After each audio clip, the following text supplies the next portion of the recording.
ಅಂದು 10 ವರ್ಷದ ನಂತರ ಸೀಮಾ ಮತ್ತೆ ಅದೇ ಗಲ್ಲಿಯಲ್ಲಿ ಬಂದು ನಿಂತಿದ್ದಳು. ಇದೇ ಇಕ್ಕಟ್ಟಾದ ಓಣಿ ನಡುವೆ ಮುಂದೆ ಹೋದರೆ ಸಿಗುತ್ತಿತ್ತು ಅವಳು ವಾಸವಿದ್ದ ದೊಡ್ಡ ಬಂಗಲೆ. ಅಲ್ಲಿ ಅವಳ ಬಾಲ್ಯ ಕಳೆದದ್ದು. ಅವಳ ಕಿಶೋರಾಸ್ತೆಯ ಮೊದಲ ಪ್ರೇಮ ಚಿಗುರಿ ಹೆಮ್ಮರವಾದದ್ದು. ಅದು ಅವಳ ಮನಸ್ಸಿನಲ್ಲಿ ಆಳವಾಗಿ ಕೊರೆಯುತ್ತಿತ್ತು.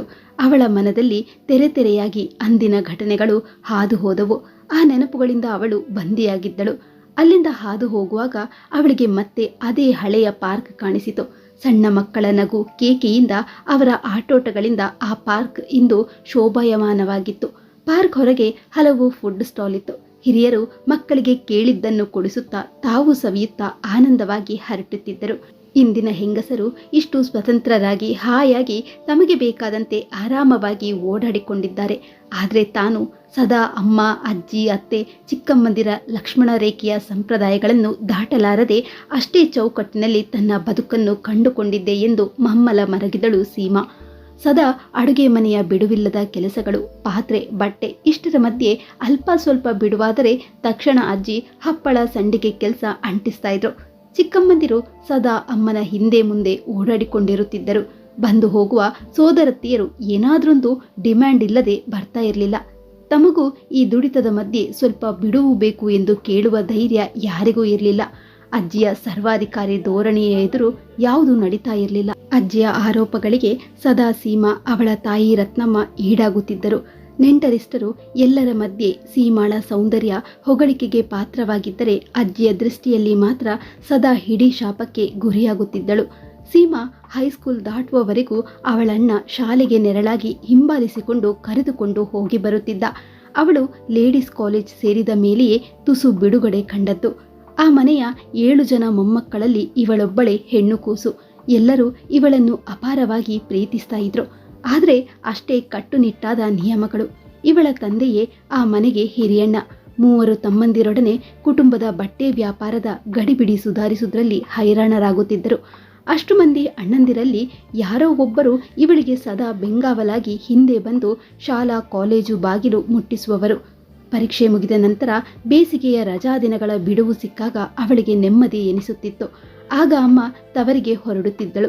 ಅಲ್ಲಿ ಸೀಮಾ, ಅವಳಣ್ಣ ಶೇಖರ್ ಹೆಚ್ಚಿನ ಕಟ್ಟುಪಾಡುಗಳಿಲ್ಲದೆ ಸ್ವತಂತ್ರ ಹಕ್ಕಿಗಳಾಗಿ ಆಡಿ ನಲಿತಾ ಇದ್ದರು. ಆ ಸಂತೋಷ ಅವಳು ಮೈ ನೆರೆಯುವವರೆಗೆ ಮಾತ್ರ ಇತ್ತು.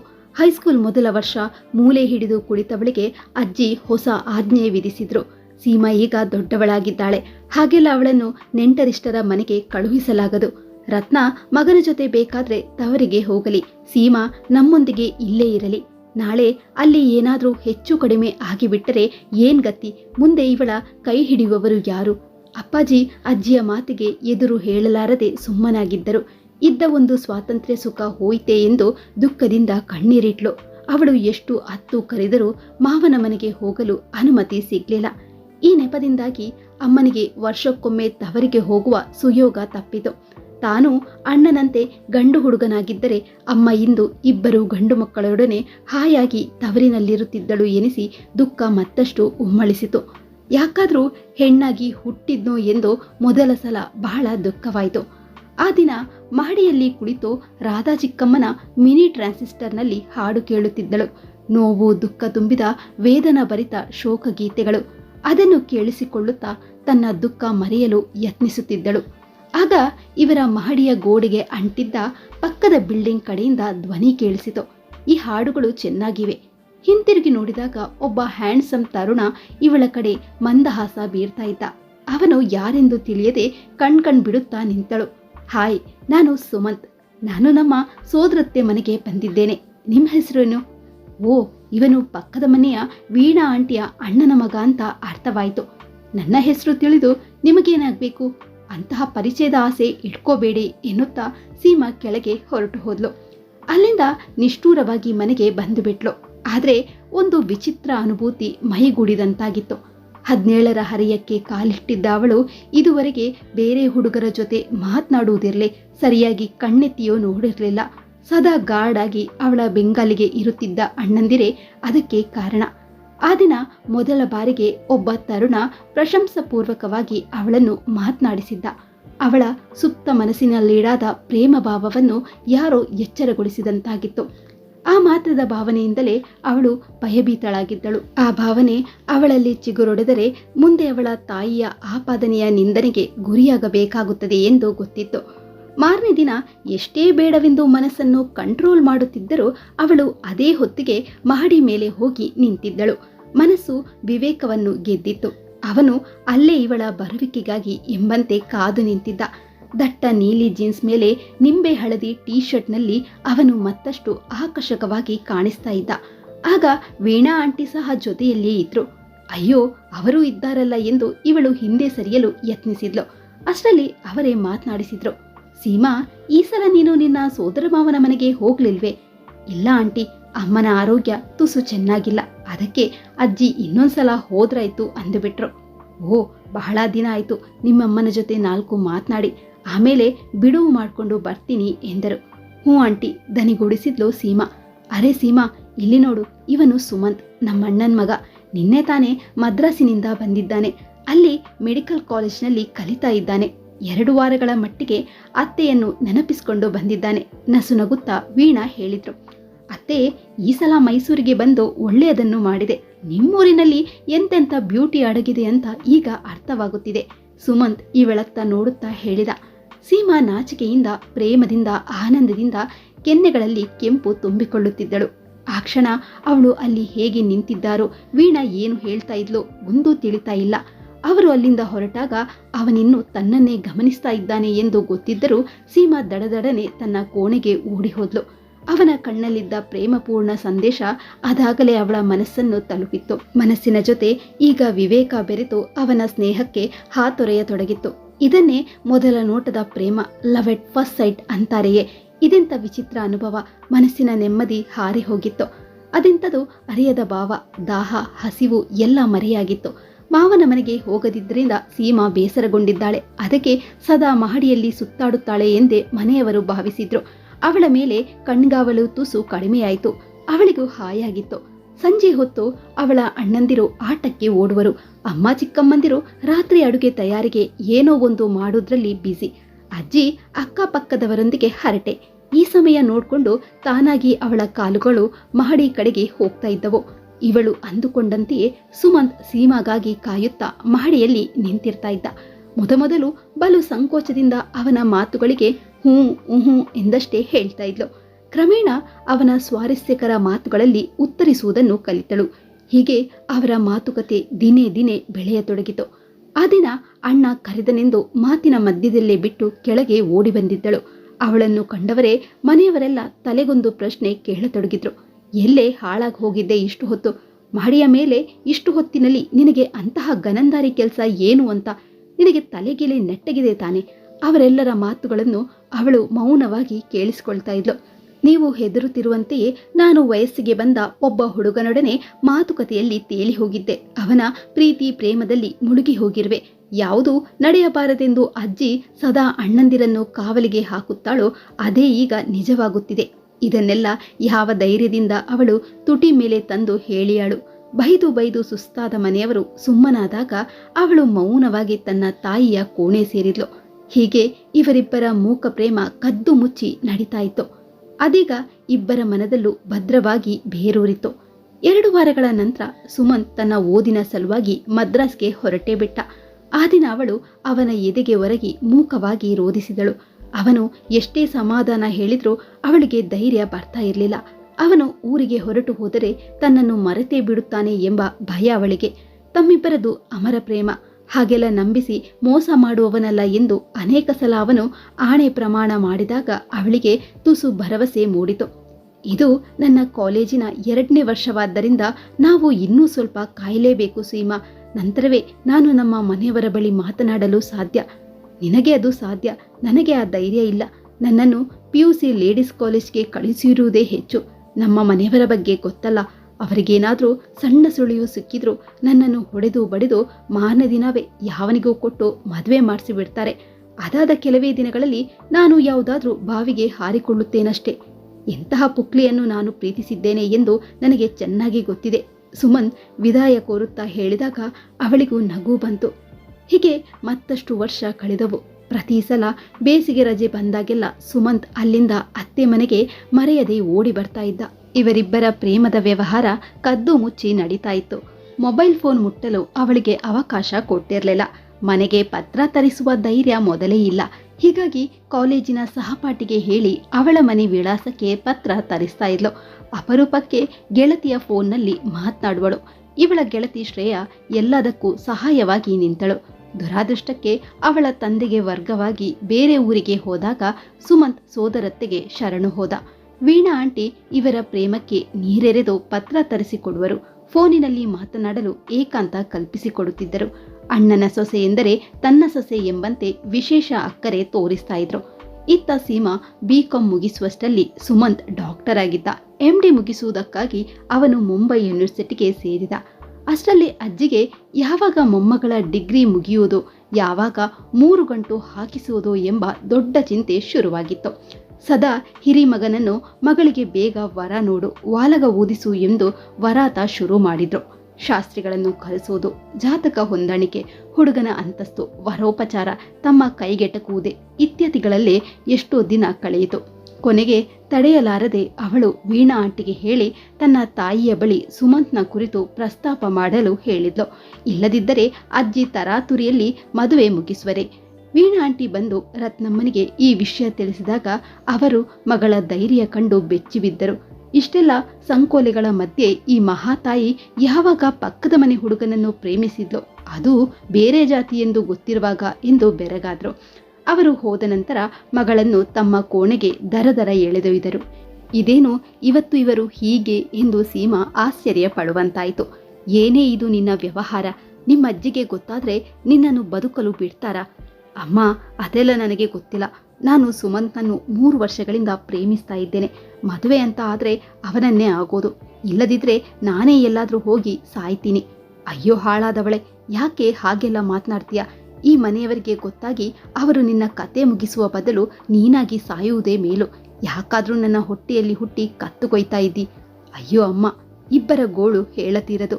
ಪ್ರೀತಿ ವಾತ್ಸಲ್ಯಕ್ಕೆ ಕಟ್ಟುಬಿದ್ದ ರತ್ನಮ್ಮ ಅಂದು ಮಗಳ ಕತ್ತು ಹಿಸುಕಿ ಕೊಲೆ ಮಾಡದಿದ್ದದ್ದೇ ಹೆಚ್ಚು.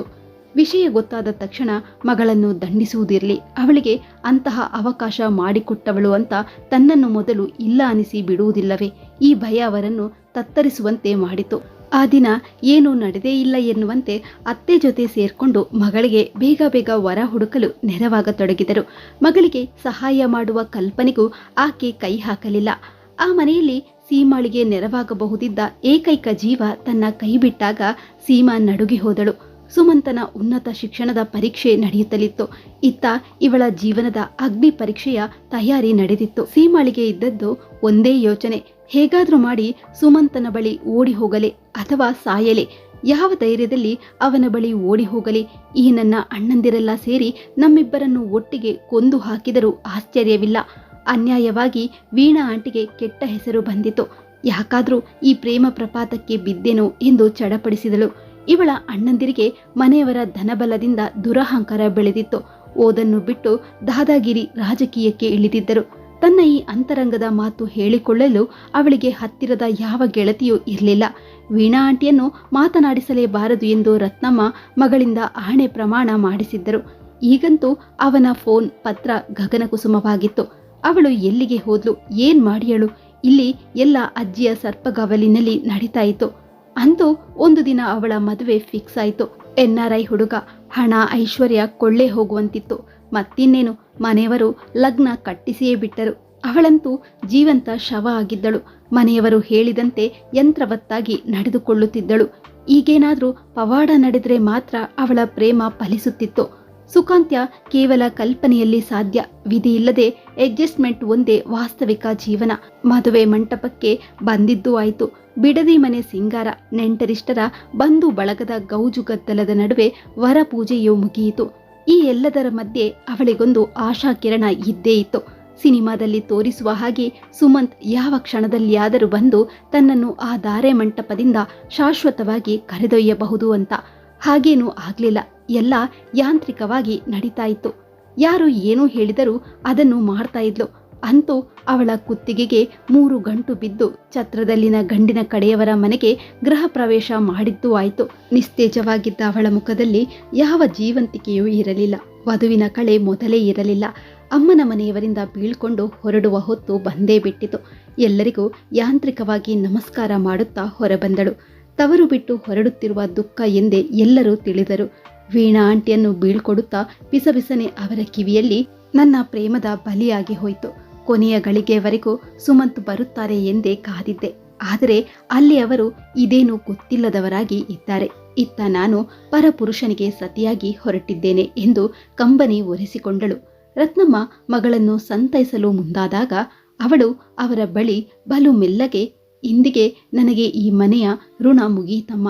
ಇನ್ನು ಎಂದೆಂದು ಇಲ್ಲಿಗೆ ವಾಪಸ್ ಬರಲಾರೆ. ನನ್ನನ್ನು ನೀವೆಲ್ಲ ಪೂರ್ತಿ ಮರೆತು ಬಿಡಿ ಎಂದು ಹೇಳುತ್ತಾ ಹಿಂತಿರುಗಿ ನೋಡದೆ ಅತ್ತೆ ಮನೆ ಪರಿವಾರದ ಜೊತೆ ಹೊರಟು ಬಿಟ್ಟಳು.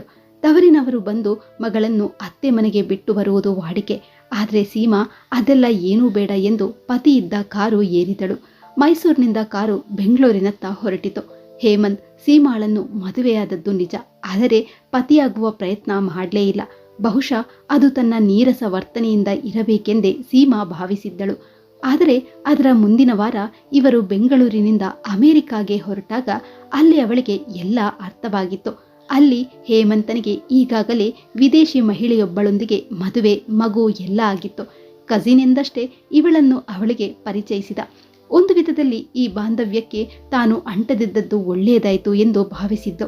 ಕೇವಲ ತನ್ನ ಮನೆಯವರ ಸಮಾಧಾನಕ್ಕಾಗಿ ಅವಳನ್ನು ಮದುವೆಯಾಗಿ ನ್ಯೂಯಾರ್ಕ್ಗೆ ಕರೆತಂದಿದ್ದ. ಸುಮಂತ್ನನ್ನೇ ಪತಿ ಎಂದು ಭಾವಿಸಿದ್ದ ಸೀಮಾಳಿಗೆ ಈ ಮುರಿದ ಮದುವೆ ಯಾವ ಬೇಸರವನ್ನು ಮೂಡಿಸಲಿಲ್ಲ. ಆದರೆ ವಿಧಿ ಇಲ್ಲದೆ ಸೀಮಾ ಹೇಮಂತ್ನ ಮನೆಯಲ್ಲಿ ಒಲ್ಲದ ಅತಿಥಿಯಾಗಿ ಇರಬೇಕಾಯಿತು. ಉನ್ನತ ವ್ಯಾಸಂಗಕ್ಕಾಗಿ ಅಲ್ಲಿಗೆ ಬಂದಿದ್ದಾಳೆಂದೇ ಅವನು ನ್ಯಾನ್ಸಿಗೆ ತಿಳಿಸಿದ. ಅಮಾಯಕಳಾದ ಅವಳು ಸೀಮಾಳನ್ನು ಆಧರಿಸಿ ಕೋಣೆಯಲ್ಲಿ ಬೇಕಾದ ಅನುಕೂಲ ಮಾಡಿಕೊಟ್ಟು ತನ್ನ ಆಫೀಸ್ ಕೆಲಸಕ್ಕೆಂದು ಹೊರಟು ಬಿಟ್ಲು. ಸೀಮಾ ಹೇಮಂತ್ ಒಂದೇ ಸೂರಿನಡಿ ಅಪರಿಚಿತರಂತೆ ವರ್ತಿಸತೊಡಗಿದರು. ಅವಳು ಮುಂದಿನ ಓದಿಗೆ ಬೇಕಾದ ತಯಾರಿಯಲ್ಲಿ ಮಗ್ನಳಾದ್ಲು. ಅದಾದ 6 ತಿಂಗಳಲ್ಲಿ ಅವನು ಸೀಮಾಳಿಗೆ ಆ ಪರಿಸ್ಥಿತಿಯಿಂದ ಮುಕ್ತಿ ನೀಡಲು ಅವಳಿಗೆ ಡೈವರ್ಸ್ ಕೊಡುತ್ತೇನೆ ಎಂದ. ಆಗ ಸೀಮಾ ಒಂದು ಷರತ್ತು ಒಡ್ಡಿದಳು. ಡೈವರ್ಸ್ ಕೊಡಲು ನಾನ್ ರೆಡಿ. ನಾನು ಇನ್ನೂ 2 ವರ್ಷ ಇಲ್ಲೇ ಇದ್ದು ನನ್ನ ಉನ್ನತ ವ್ಯಾಸಂಗ ಪೂರೈಸಲು ಸಹಾಯ ಮಾಡಿ. ಇದನ್ನು ಸಾಲ ಅಂತ ಕೊಡಿ. ಬೆಂಗಳೂರಿಗೆ ಮತ್ತೆ ಹೋಗಲಾರೆ. ಮುಂದಿನ ಬದುಕು ಇಲ್ಲೇ ಕಂಡುಕೊಳ್ಳುವೆ ಎಂದಳು. ಅವನು ಒಪ್ಪಿದ ನಂತರ ಅವಳ ಜೀವನದ ಇನ್ನೊಂದು ಘಟ್ಟ ಶುರುವಾಯಿತು. ಆದದ್ದೆಲ್ಲ ಒಳಿತೇ ಆಯಿತು ಎಂಬಂತೆ ಯಾವ ಗೊಡವೆಯೂ ಇಲ್ಲದೆ ಅವಳು ಸಂಪೂರ್ಣ ಓದಿನ ಕಡೆ ಗಮನ ಹರಿಸಿ CA ಮುಗಿಸಿದಳು. ಅಂದುಕೊಂಡಂತೆಯೇ ಅವಳಿಗೆ ಖ್ಯಾತ ಖಾಸಗಿ ಕಂಪನಿಯಲ್ಲಿ ಉನ್ನತ ಹುದ್ದೆ ದೊರಕಿತು. ಕೆಲಸ ದೊರಕಿದ 6 ತಿಂಗಳಲ್ಲೇ ನ್ಯಾನ್ಸಿ ಹೇಮಂತರ ಸಾಲ ಪೂರ್ತಿ ವಾಪಸ್ ಮಾಡಿದ್ಲು. ಕಷ್ಟಕಾಲದಲ್ಲಿ ಅವರು ಮಾಡಿದ ಸಹಾಯ ಮರೆಯುವಂತಿರಲಿಲ್ಲ. ನ್ಯಾನ್ಸಿ ಇವಳ ಬೆಸ್ಟ್ ಫ್ರೆಂಡ್ ಆಗಿ ಹೋಗಿದ್ದಳು. ಕೆಲಸ ಸಿಕ್ಕಿದ ಮೇಲೂ 6 ತಿಂಗಳು ಬಲವಂತದಿಂದ ಅವರ ಮನೆಯಲ್ಲೇ ಉಳಿಸಿಕೊಂಡಿದ್ದರು. ಎಷ್ಟೋ ವರ್ಷಗಳ ನಂತರ ಕಂಪನಿಯ ಕೆಲಸದ ಸಲುವಾಗಿ ಬೆಂಗಳೂರಿಗೆ ಬರಬೇಕಾಯಿತು. ಚಾಮುಂಡಿ ಬೆಟ್ಟ ನೆಪ ಮಾಡಿಕೊಂಡು ಮೈಸೂರಿಗೆ ಬಂದಳು. ಅಲ್ಲಿಂದ ತವರಿನ ಸರಸ್ವತಿಪುರಂ ಕಡೆಗೆ ಹೆಜ್ಜೆ ಹಾಕಿದಳು. ಎಷ್ಟೇ ಆದರೂ ಯಾಕೋ ಮನಸ್ಸು ತಡೆಯದೆ ತನ್ನ ಹಿಂದಿನ ಪ್ರತಿಜ್ಞೆ ಮುರಿದು ಬಂದೇ ಬಿಟ್ಲು.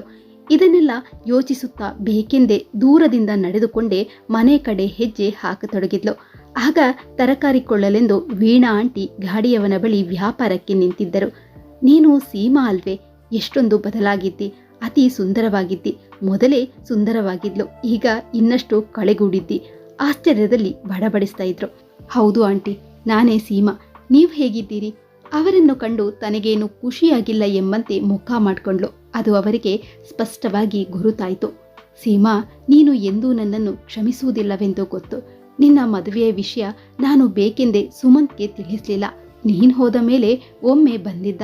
ವಿಷಯ ತಿಳಿಯುತ್ತಲೇ ಅಂದೇ ವಾಪಸ್ ಹೋದವನು ಇದುವರೆಗೂ ಒಂದ್ಸಲವೂ ನನಗೆ ಫೋನ್ ಮಾಡಲಿಲ್ಲ. ಸುಮಂತ್ನ ಪತ್ರ ನಿನಗಾಗಲಿ, ನಿನ್ನ ಪತ್ರ ಅವನಿಗಾಗಲಿ, ಮೆಸೇಜ್ ಆಗಲಿ ತಲುಪಿಸಬಾರದೆಂದು ನಿಮ್ಮಮ್ಮ ಬಂದು ನನ್ನ ತಾಳಿ ಮುಟ್ಟಿಸಿ ಪ್ರಮಾಣ ಮಾಡಿಸಿದ್ರು. ಅವರ ಆತಂಕದ ಮುಂದೆ ನನ್ನದೇನೂ ನಡೆಯಲಿಲ್ಲ. ಹೀಗಾಗಿ ಸುಮಂತ್ ಸಕಾಲಕ್ಕೆ ನಿನ್ನ ಭೇಟಿ ಆಗಲೇ ಇಲ್ಲ. ಆಂಟಿ, ಹೋಗ್ಲಿ ಬಿಡಿ. ನಾನು ಕೇಳಿಕೊಂಡು ಬಂದದ್ದು ಇಷ್ಟೇ. ಜೀವನ ಬಂದಂತೆ ಎದುರಿಸ್ತಾ ಇದ್ದೇನೆ.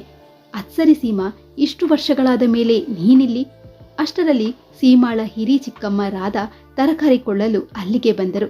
ಸೀಮಾ ಅವರನ್ನು ಮಾತನಾಡಿಸುತ್ತಾ, ನಮಸ್ತೆ ಚಿಕ್ಕಮ್ಮ, ಹೇಗಿದ್ದೀರಿ? ಇದೇನು ತರಕಾರಿ ಕೊಳ್ಳಲು ನೀವೇ ಬಂದಿದ್ದೀರಿ? ಆಶ್ಚರ್ಯದಿಂದ ಕೇಳಿದ್ಲು.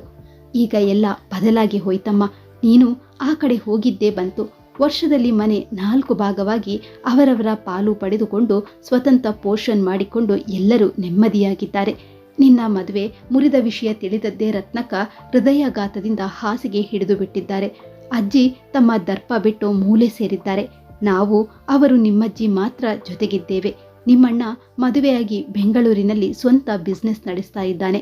ಈಗ ಆ ವೈಭವ ದರ್ಪ ಏನೂ ಇಲ್ಲ ಬಿಡು ಎಂದು ಚಿಕ್ಕಮ್ಮ ಹೇಳಿದಾಗ ಮನೆಯ ವಾತಾವರಣದ ಸ್ಪಷ್ಟ ಕಲ್ಪನೆ ಮೂಡಿತು. ವೀಣಾ ಆಂಟಿಗೆ ಔಪಚಾರಿಕವಾಗಿ ಆಮೇಲೆ ಬಂದು ನೋಡ್ತೀನಿ ಆಂಟಿ ಎಂದವಳೆ ಅಳುಕುತ್ತಲೇ ಚಿಕ್ಕಮ್ಮನ ಕೈಯಿಂದ ತರಕಾರಿ ಚೀಲ ತೆಗೆದುಕೊಳ್ಳುತ್ತಾ ಮನೆಯತ್ತ ಹೆಜ್ಜೆ ಹಾಕಿದ್ಲು. ಅವಳಿಗೆ ಮನಸ್ಸಿನಲ್ಲಿ ಒಳಗೊಳಗೆ ಅಳುಕು. ಏನೇ ಆದ್ರೂ ತಾಯಿ ತಾಯಿಯೇ. ಅಮ್ಮನನ್ನು ತಾನು ಅಷ್ಟೊಂದು ವಿರೋಧಿಸಿ ಇಷ್ಟು ವರ್ಷಗಳ ಕಾಲ ಮಾತನಾಡಿಸದೇ ಇದ್ದದ್ದು ಬಹಳ ತಪ್ಪಾಯಿತು ಎಂದು ಒಮ್ಮೆಲೆ ಅನಿಸಿತು. ಅಮ್ಮನನ್ನು ಹೇಗಾದ್ರೂ ಕನ್ವಿನ್ಸ್ ಮಾಡಲೇಬೇಕು ಎಂದು ಯೋಚಿಸುತ್ತಲೇ ಮನೆಯೊಳಗೆ ಕಾಲೇರಿಸಿದ್ರು. ಇವಳ ತಂದೆಯ ಪೋರ್ಷನ್ ಗ್ರೌಂಡ್ ಫ್ಲೋರ್ನಲ್ಲಿತ್ತು. ಒಳಗೆ ನುಗ್ಗಿದ ರಹತಾ ಚಿಕ್ಕಮ್ಮ ಯಾರು ಬಂದಿದ್ದಾರೆ ನೋಡಿ ಎಂದು ಘೋಷಿಸಿದರು. ಇವಳ ತಂದೆ ಚಿಕ್ಕಪ್ಪ, ಅವರ ಮಗ ಸೊಸೆ ಎಲ್ಲರೂ ಒಮ್ಮೆಲೆ ಹೊರಬಂದರು. ನಿಧಾನವಾಗಿ ನಡೆದು ಬಂದ ಅಜ್ಜಿ ಹತ್ತಿರ ಬಂದು ಅವಳ ಕೈ ಹಿಡಿದುಕೊಳ್ಳುತ್ತಾ, ನಮ್ಮ ಸೀಮಾ ಪುಟ್ಟಿ ಅಲ್ಲವೇ ಎಂದು ಅತ್ತೇ ಬಿಟ್ಟರು. ಅಷ್ಟು ವರ್ಷಗಳಲ್ಲಿ ಅಜ್ಜಿ ಮೊದಲ ಬಾರಿಗೆ ತೋರಿದ ವಾತ್ಸಲ್ಯದಿಂದ ಅವಳು ಸಂಪೂರ್ಣ ಕರಗಿ ಹೋಗಿ ತವರಿನ ಮೇಲಿದ್ದ ಕೋಪವೆಲ್ಲ ದೂರವಾಯಿತು. ಹಿರಿಯರ ಪಾದ ಮುಟ್ಟಿ ನಮಸ್ಕರಿಸಿದಳು. ಎಲ್ಲರೂ ಕಳಕಳಿಯಿಂದ ಅವಳನ್ನು ವಿಚಾರಿಸುವವರೇ. ಒಬ್ಬೊಬ್ಬರ ಪ್ರಶ್ನೆಗೂ ಉತ್ತರಿಸುತ್ತಾ ಅಪ್ಪಾಜಿ ಬಳಿ ಬಂದು ಅವರ ಕೈ ಹಿಡಿದುಕೊಂಡಳು. ಹೇಗಿದ್ದಿ ಮಗು, ಚೆನ್ನಾಗಿದ್ದೀಯಾ? ನೀನೀಗ ದೊಡ್ಡ ಆಫೀಸರ್ ಅಂತೆ. ಹೀಗೆ ಸುದ್ದಿಗಳು ತಿಳಿಯುತ್ತಿರುತ್ತದೆ. ಅವರ ಎದೆಗೆ ಹೊರಗೆ ಕಂಬನಿ ಮಿಡಿದಳು. ನನ್ನನ್ನು ಕ್ಷಮಿಸು ಸೀಮಾ, ನಿನ್ನ ಮನಸ್ಸು ಅರ್ಥ ಮಾಡಿಕೊಳ್ಳದೆ ಬಹಳ ನೋಯಿಸ್ಬಿಟ್ಟೆ. ಅಜ್ಜಿ ಕಣ್ಣು ಒರೆಸಿಕೊಳ್ಳುತ್ತಾ ಹೇಳಿದಾಗ ಓಡಿ ಹೋಗಿ ಅವರನ್ನು ಅಪ್ಪಿಕೊಂಡಳು. ಯಾರೋ ನೀರು ತಂದರು, ಯಾರೋ ಕಾಫಿ ಮಾಡಿಕೊಟ್ಟರು. ಅವಳು ಪ್ರತಿ ಮೂಲೆ ಗಮನಿಸಿದರೂ ಅಮ್ಮನ ಸುಳಿವಿಲ್ಲ. ಅಪ್ಪಾಜಿ, ಅಮ್ಮ ಎಲ್ಲಿ? ನಿನ್ನ ನೆನಪಲ್ಲಿ ಎದೆ ಹೊಡೆದು ಹಾಸಿಗೆ ಹಿಡಿದು ಬಿಟ್ಟಿದ್ದಾಳಮ್ಮ. ಸದಾ ರೂಮಲ್ಲಿ ಬಂದಿಯಾಗಿರುತ್ತಾಳೆ. ಹೋಗಿ ಮಾತನಾಡಿಸು.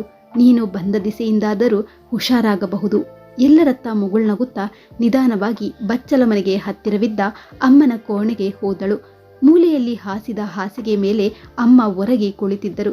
ಇವಳು ಬಂದ ಸಮಾಚಾರ ಮಾತುಕತೆ ಕೇಳಿಸಿಕೊಂಡು ಕಣ್ಣೀರ ಧಾರೆ ಹರಿದಿತ್ತು. ಮಗಳು ಬಂದಳೆಂಬ ಉತ್ಸಾಹಕ್ಕೆ ಎದ್ದು ಕೂರುವಷ್ಟು ಶಕ್ತಿ ಮಹಿಗೂಡಿತು. ಏನೂ ಮಾತನಾಡದೆ ಅಮ್ಮನ ಮಡಿಲಿಗೆ ಹೊರಗಿ ಬಿಕ್ಕಿ ಬಿಕ್ಕಿ ಹತ್ತು ಬಿಟ್ಟಳು. ತಾಯಿ ಮಗಳನ್ನು ಸಮಾಧಾನ ಪಡಿಸಲು ಅಜ್ಜಿಯೇ ಬರಬೇಕಾಯಿತು. ನನ್ನಿಂದ ನಿನ್ನ ಜೀವನ ಹೀಗಾಗಿ ಹೋಯಿತು ಸೀಮಾ. ನಿನಗೆ ಸ್ವಲ್ಪ ಸಹಾಯ ಮಾಡುವ ಧೈರ್ಯ ತೋರಿದ್ದರೆ ನೀನು ಹೀಗೆ ಪರದೇಶಿ ಹಾಗೆ 10 ವರ್ಷಗಳ ಕಾಲ ಎಲ್ಲೋ ದೂರದ ದೇಶದಲ್ಲಿ ಒಬ್ಬಂಟಿಯಾಗಿ ಒದ್ದಾಡುವ ಅಗತ್ಯವಿರಲಿಲ್ಲ. ಎಲ್ಲಿ ಬಿಡಮ್ಮ, ನಾನು ಕೇಳ್ಕೊಂಡು ಬಂದದ್ದು ಎಂದು ಅಮ್ಮನನ್ನು ಸಮಾಧಾನ ಪಡಿಸಿ ಒಳಗೆ ಹೋಗಿ ಒಂದಿಷ್ಟು ಅನ್ನ ಕಲಸಿಕೊಂಡು ಬಂದು ಅಮ್ಮನಿಗೆ ತಿನ್ನಿಸಿದಳು. ಮಗಳು ಬಂದ ಗೆಲುವಿನಲ್ಲಿ ರತ್ನಮ್ಮ 2 ತುತ್ತು ಹೆಚ್ಚಾಗಿಯೇ ತಿಂದರು. ಅವರನ್ನು ಸಮಾಧಾನ ಪಡಿಸಿ ಮಲಗಿಸಿದ ಮೇಲೆ ಹಾಲ್ಗೆ ಬಂದು ನೋಡುತ್ತಾಳೆ. ಮೇಲಿನ ಮಹಡಿ ಪೋಷನ್ನಲ್ಲಿದ್ದ ಉಳಿದ ಚಿಕ್ಕಮ್ಮ, ಚಿಕ್ಕಪ್ಪ, ಅಣ್ಣಂದಿರು, ಹೊಸ ಸೊಸೆಯರು ಎಲ್ಲರೂ ಅಮೆರಿಕದಿಂದ ಬಂದಿಳಿದ ತಮ್ಮ ಒಬ್ಬಳೇ ನಾದಿನಿಯನ್ನು ನೋಡಲು ಕುತೂಹಲಗೊಂಡಿದ್ದರು. ಎಲ್ಲರೊಂದಿಗೂ ಹಾರ್ದಿಕವಾಗಿ ಮಾತನಾಡಿದ ಅವಳು ಅವಸರದಲ್ಲಿ ಹೊರಟು ಬಂದಿದ್ದರಿಂದ ಯಾರಿಗೂ ಏನು ಉಡುಗೊರೆ ತರಲಿಲ್ಲ. ಮುಂದಿನ ಸಲ ತರುವುದಾಗಿ ಹೇಳಿದ್ಲು. ನೀನು ನಮ್ಮನ್ನು ನೋಡಲು ಬಂದಿದ್ದೇ ದೊಡ್ಡ ಉಡುಗೊರೆ. ಅಜ್ಜಿ ಬೊಚ್ಚು ಬಾಯಿ ಬಿಟ್ಟು ನಕ್ಕಾಗ ಎಲ್ಲರೂ ದನಿಗೂಡಿಸಿದರು. ಅಂದು ಎಲ್ಲರ ಜೊತೆ ತೃಪ್ತಿಯಾಗಿ ಊಟ ಮಾಡಿದ ಅವಳಿಗೆ ಬಹಳ ದಿನಗಳ ನಂತರ ಕಣ್ತುಂಬ ನಿದ್ದೆ ಬಂತು. ಎಲ್ಲರ ಒತ್ತಾಯದ ಮೇರೆಗೆ ಹೋಟೆಲ್ನಲ್ಲಿ ತಂಗಿದ್ದವಳು ಅಲ್ಲಿ ಖಾಲಿ ಮಾಡಿ ಅಮ್ಮನ ಕೋಣೆಗೆ ಲಗೇಜ್ ತಂದಿರಿಸಿಕೊಂಡಳು. 2 ದಿನ ಹೋದದ್ದೇ ಗೊತ್ತಾಗ್ಲಿಲ್ಲ. ತಾನಿದ್ದ ಮನೆಯ ವಾತಾವರಣ ಎಷ್ಟು ಬದಲಾಗಿದೆ. ಓದಿದ ಕಾಲೇಜು, ಸುತ್ತಲ ಪರಿಸರ ಎಲ್ಲ ಸುತ್ತಾಡಿ ಹಳೆಯ ಗೆಳತಿಯರನ್ನು ಭೇಟಿ ಮಾಡಿ ಬಂದಳು. ಅಭ್ಯಾಸ ಬಲದಿಂದ ಆ ಸಂಜೆ ಹಿಂದಿನದನ್ನು ನೆನಪಿಸಿಕೊಳ್ಳುತ್ತಾ ಮಹಡಿ ಹತ್ತಿ ಬಂದು ನೋಡುತ್ತಾಳೆ. ವೀಣಾ ಆಂಟಿಯ ಆ ಬದಿಭಾಗದಲ್ಲಿ ಅದೇ ಸುಮಂತ್. ಈಗ ವಯೋಸಹಜವಾಗಿ ಮೈ ತುಂಬಿಕೊಂಡು ಕನ್ನಡಕ ಧರಿಸಿ ವೃತ್ತಿ ಧರ್ಮದಿಂದ ಗಂಭೀರನಾಗಿ ಕಾಣುತ್ತಿದ್ದ. ಸೀಮಾ ಶಾಕ್ ಆಗಿ ಅವನನ್ನೇ ನೋಡುತ್ತಾ ನಿಂತಳು. ಹಿಂದಿನ ಹಾಗೆಯೇ ಕಾಂಪೌಂಡ್ ಗೋಡೆ ದಾಟಿ ಅವನು ಈ ಕಡೆ ಬಂದ. ಸುಮಂತ್, ನೀವಿಲ್ಲಿ? ಮಾತು ಹೊರಡದೆ ಸೀಮಾಳ ಕಂಠ ತುಂಬಿ ಬಂತು. ಒಂದೇ ಕ್ಷಣದಲ್ಲಿ ಓಡಿ ಬಂದು ಅವಳನ್ನು ಅಪ್ಪಿ ತನ್ನ ಎದೆಗೆ ಆನಿಸಿಕೊಂಡ ಸುಮಂತ್, ನಾನ್ ಮಾತ್ರ ನೀನಿಲ್ಲದೆ ನೆಮ್ಮದಿಯಾಗಿದ್ದೆ ಅಂದುಕೊಂಡೆಯ ಸೀಮಾ ಎಂದಾಗ ಸೀಮಾ ಮತ್ತಷ್ಟು ಬೆಕ್ಕಳಿಸಿದಳು. ಈ 10 ವರ್ಷಗಳಲ್ಲಿ ಏನೇನೋ ಆಗಿ ಹೋಯಿತು. ಏನಾದರೂ ಆಗಿರ್ಲಿ, ನಮ್ಮಿಬ್ಬರ ಜೀವಗಳು ಮಾತ್ರ ಪರಸ್ಪರಿಗಾಗಿ ತುಡಿಯುತ್ತಾ ಹಾಗೇ ಉಳಿದಿವೆ. ಸುಮಂತ್ ಅವಳನ್ನು ಸಾಂತ್ವನಗೊಳಿಸಿದ. ಮತ್ತೆ ನಿನ್ನ ಮದುವೆ, ನೀನಿಲ್ಲದೆ ನನಗೆ ಅದೆಲ್ಲ ಬೇಕಾಗುತ್ತದೆಯೇ? ಅವಳು ಮತ್ತಷ್ಟು ಬಿಕ್ಕಿದಳು. ಆಗ ಆ ಕಡೆಯಿಂದ ವೀಣಾ ಆಂಟಿ ಬಂದರು. ನೀನು ಬಂದ ತಕ್ಷಣ ಫೋನ್ ಮಾಡಿ ವಿಷಯ ತಿಳಿಸಿದೆ ಸೀಮಾ. ಬೆಂಗಳೂರಿನಿಂದ ಈಗ ತಾನೇ ಬಂದಿಳಿದ. ಅಬ್ಬಾ, ಕೊನೆಗೂ ನೀವು ಒಂದಾದಿರಲ್ಲ. ಈಗ ನನ್ನ ಜೀವಕ್ಕೆ ನೆಮ್ಮದಿ ಎಂದರು. ಅಷ್ಟರಲ್ಲಿ ಅವಳ ಮನೆಯವರೆಲ್ಲ ಮಹಡಿಗೆ ಬಂದು ಸೇರಿದ್ದರು. ಸಂಕೋಚದಿಂದ ದೂರ ನಿಂತಿದ್ದ ಇಬ್ಬರನ್ನು ಹತ್ತಿರ ನಿಲ್ಲಿಸಿ ಅವರ ಕೈಗಳನ್ನು ಹಿಡಿಸಿದರು. ಎಲ್ಲರ ಮುಖದಲ್ಲೂ ಸಮ್ಮತಿಯ ನಗುವಿತ್ತು. ಸೀಮಾಳ ಪ್ರೇಮ ಕೊನೆಗೂ ಸಫಲಗೊಂಡಿತ್ತು. ಈ ಕತೆ ನಿಮಗೆ ಇಷ್ಟ ಆಗಿದೆ ಅಂತ ಅಂದ್ಕೊಂಡಿದ್ದೇನೆ. ಇಷ್ಟ ಆಗಿದ್ರೆ ವಿಡಿಯೋಗೊಂದು ಲೈಕ್ ಕೊಡಿ, ಹಾಗೆ ಪ್ಲೀಸ್ ಸಬ್ಸ್ಕ್ರೈಬ್ ಕೂಡ ಮಾಡ್ಕೊಳ್ಳಿ. ಧನ್ಯವಾದಗಳು.